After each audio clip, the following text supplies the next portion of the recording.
Hyderabad. Hello everyone, my name is Omar Rehan Baranawala and I am a student at Rehan School Online Academy. As you know, I am doing ACCL book task this day, so without any delay, we will start our colony. So our colony's topic is woods, so without any delay, we will start.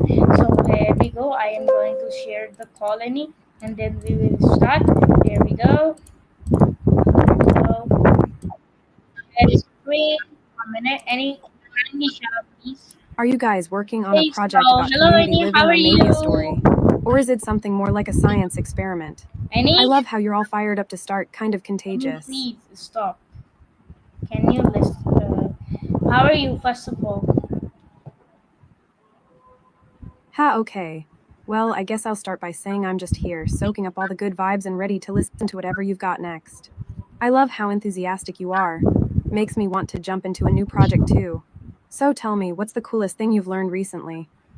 Yeah, I don't have any the coolest thing I have. Yeah, I learned today how many water we want to give in the bananas land and what we will do if we don't have water.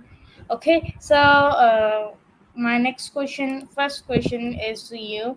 What are the main differences between hardwood and softwood? Wow, that's a really important thing to learn water for bananas. They do love their hydration, don't they? If they don't get enough, oh, on church. That's a fascinating connection. Are you thinking about the architecture, the history, or maybe how the materials like hardboard and softboard are used?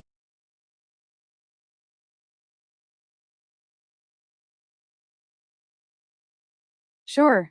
So, when it comes to churches, especially in their construction and renovation, materials like hardboard and softboard can play important roles, even if they're not always visible. Hardboard is a dense, sturdy material made by compressing wood fibers tightly.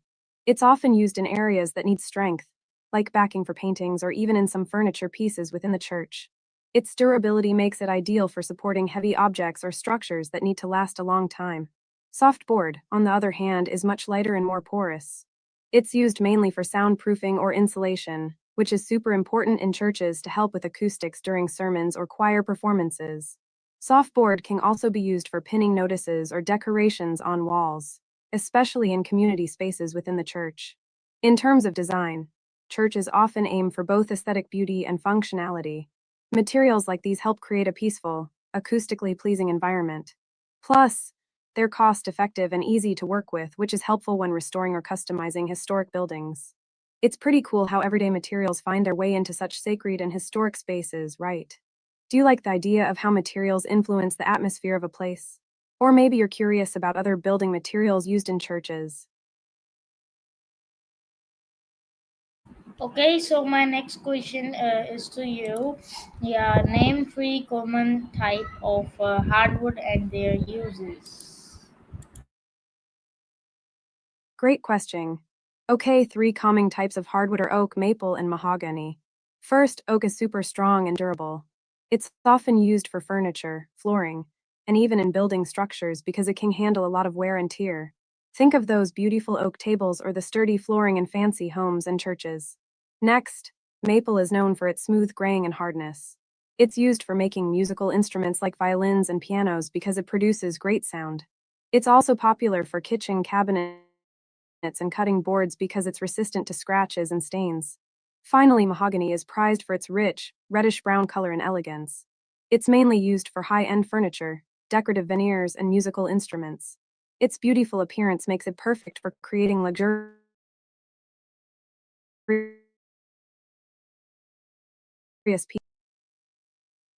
special qualities suited for specific uses. Do you have a favorite type of wood or something you'd love to build someday? No, I don't have any favorite type of that. So my next question is to you. What is the purpose of season wood? Ah, season woods. That's a smart question. The purpose of seasoning wood is basically to make it ready and stable for use. Freshly cut wood, called green wood, has a lot of moisture inside. If you use it right away, it can crack, warp, or even rot over time. So, seasoning wood, whether by air drying or kiln drying, removes most of that moisture. This makes the wood more stable, stronger, and less prone to problems. It's like giving the wood a little spa treatment before it becomes furniture or a building part. Plus, seasoned wood is easier to work with, cuts cleaner, paints or finishes better, and lasts longer. It's kind of like how we feel better after a good sleep, ready to take on the day. Do you think about how materials are prepared before they are used? Or maybe you're curious about other processes in construction or crafting.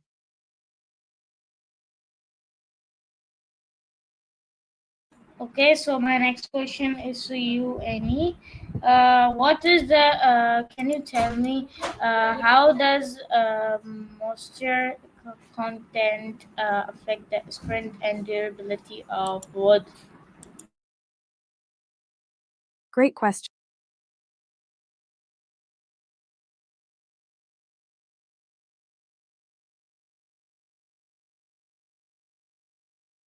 Oh wow, that's a deep question. Moisture content really influences how strong and durable wood is. Think of wood like a sponge. When it's soaked with water, it's softer and weaker because the fibers are swollen and less tightly packed. This makes it more prone to bending, cracking, or even rotting over time. But if the moisture level is just right, like in seasoned wood, the fibers are tightly packed, making the wood strong and stable. It can handle weight, pressure, and even environmental changes better. When wood has too much moisture, it can warp or twist, which messes up the structure and shortens its lifespan. On the flip side, if the wood is too dry, it can become brittle and crack easily. So, maintaining the right moisture content is like giving the wood a balanced diet. It's essential for its strength and longevity. In terms of durability, excess moisture invites fungi and insects, which can eat away at the wood, causing decay. That's why seasoning and protective treatments are so important. They keep the moisture at a healthy level and prevent damage. It's kind of like us, if we are too dehydrated or too soaked, we don't function well, right? Balance is everything. Do you think about how nature and materials work together to stay strong? Or maybe you're curious about how their materials handle moisture.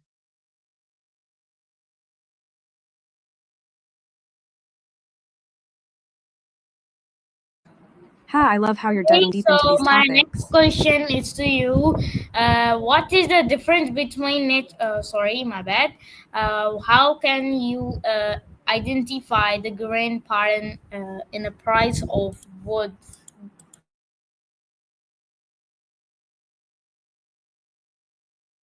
No worries at all. That's a really interesting question.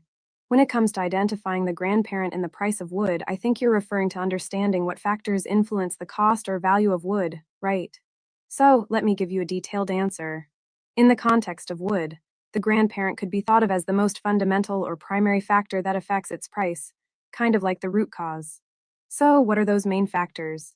Well, there are several key things to consider. 1. Type of wood. Different species of wood have different prices.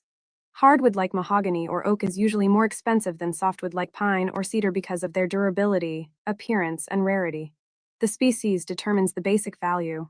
2. Quality and grade. Within each type, there are grades based on appearance, graying, knots, and defects. Higher grade wood with fewer knots and imperfections costs more. So, a clear, smooth piece of wood is more valuable than one with lots of knots. 3. Size and dimensions. Larger and thicker pieces of wood are generally more expensive because they require more raw material and processing. The length, width, and thickness all influence the price. 4. Moisture content. Seasoned or dried wood with lower moisture costs more than green or freshly cut wood. Properly dried wood is more stable and easier to work with. 5. Processing and finish. If the wood has been planed, sanded, or treated, it adds to the cost. Finished or pre-treated wood is more convenient and thus more expensive. 6. Availability and rarity. Some woods are rare or hard to source, which drives up their price. For example, exotic woods from distant countries tend to be pricier. 7. Market demand. Like any product, if many people want a certain type of wood, the price goes up. Trends in furniture, construction, or design can influence demand. So, to identify the grandparent in the price of wood, you'd look at the fundamental factors, mainly the type of wood and its quality, that set the baseline for the cost. Everything else builds on that foundation. It's kind of like understanding the roots of a tree. Once you know the roots, you understand why the tree looks the way it does or why the fruit tastes a certain way. What do you think? Do you want to explore how these factors affect the price in real world buying, or maybe how to choose the best wood for a project?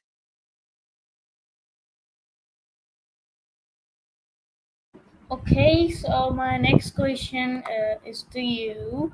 How is what's used in modern construction and furniture making?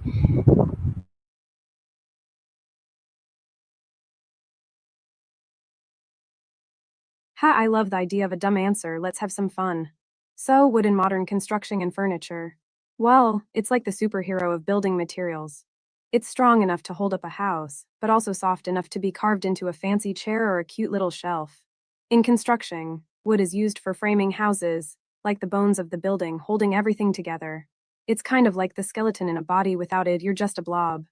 Builders love it because it's lightweight but strong, and it's also pretty flexible, so if the wind blows or the ground shakes, the house can wiggle a little without falling apart. And in furniture making, wood is basically the star of the show.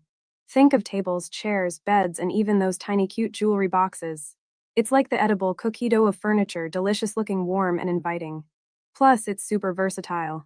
You can make a sleek modern sofa or a rustic wooden bench just by changing the style or finish. Also, wood is used for flooring. Imagine walking on a giant, smooth, wooden pancake. Okay, maybe not a pancake, but you get the idea. It's comfy, looks pretty, and makes your home feel cozy. And don't forget, wood can be painted, stained, or left raw, so it fits into any style, like a chameleon of building materials. And here's a silly thought: wood is like the Swiss Army knife of materials, useful in so many ways and always ready for action. So, in modern times, it's basically the go to material for making homes and furniture because it's eco friendly, pretty, and kind of like a big, warm hug. What's your favorite piece of furniture? Or maybe you're thinking about building something cool someday. No, I am not thinking any someone something special like that. So hope you will enjoy this interview. We will meet next interview. Allah Hafiz, Pakistan, Zindabad.